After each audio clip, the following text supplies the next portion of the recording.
3 years ago, I went skydiving in Dubai, right? And skydiving is a really interesting confront with fear, right? So I gotta stand up. I'm sorry, I gotta stand up. I gotta stand up. All right. So all your friends, what happens? You go out. I dropped my thing. Yeah. So what happens is you go out the night before and you take a drink with your friends, and somebody says, "Yeah, we should go skydiving tomorrow." And you go, "Yeah, we'll go skydiving tomorrow." Yeah. And you go, "Yeah." And everybody goes, "Yeah." Right? And you go home and you by yourself, you're like, Right? You're like, well, yeah, I mean, they was drunk too. Right? So maybe they not, maybe, I mean, we don't have to go. We don't have to do it. So then that night you're laying in your bed and you just keep, and you're terrified. You keep imagining over and over again jumping out of an airplane, and you can't figure out why you would do that, right? And you're laying there and you have the worst night's sleep of your life, but you still have the hope that your friends were drunk, right? So you wake up the next day and you go, down and you say where you were going to meet and everybody's there. You're like, oh, shit. All right, cool. Right? So you get in the van and you don't know that your friends had the same night that you had because they're pretending like they didn't. They're like, yeah, man, my uncle's a Navy SEAL and, this is going to be great. I've been looking forward to this. And you're like, oh, my God. And your stomach is terrible. You can't eat and everything, but you don't want to be the only punk who doesn't jump out of this airplane.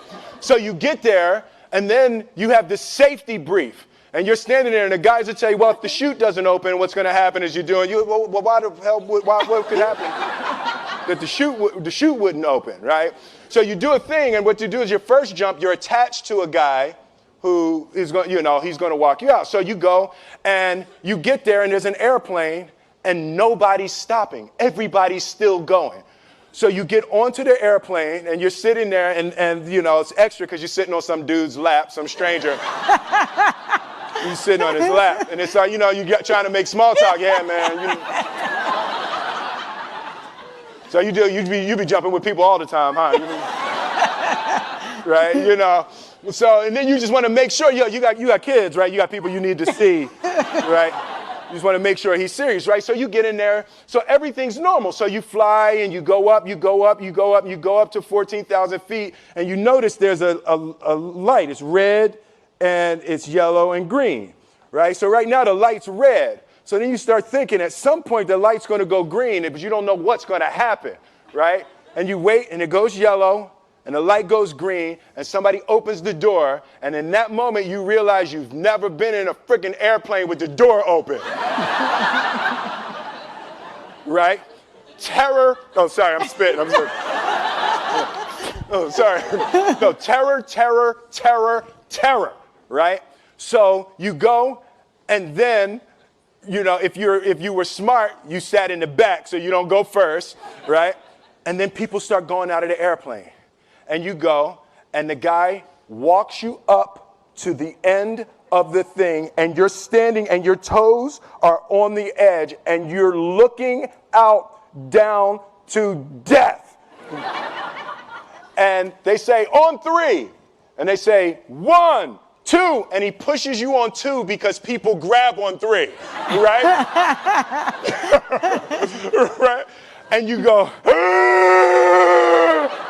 and you fall out of the airplane, and in 1 second, you realize that it's the most blissful experience of your life. You're flying, right? It doesn't feel like falling, right? It's like you actually are kind of held a little bit by the wind, and then you start falling, and there's zero fear. You realize that the point of maximum danger is the point of minimum fear.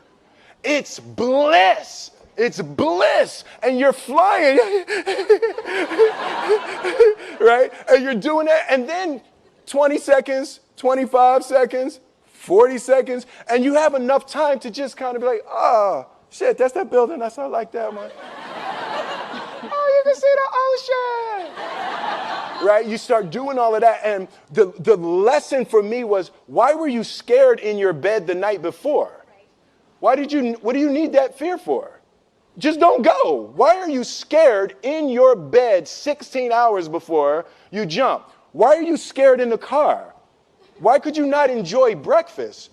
What did you need that? The fear is fear of what? You're nowhere even near the airplane. Everything up to the stepping out, there's actually no reason to be scared. It only just ruins your day. You don't have to jump.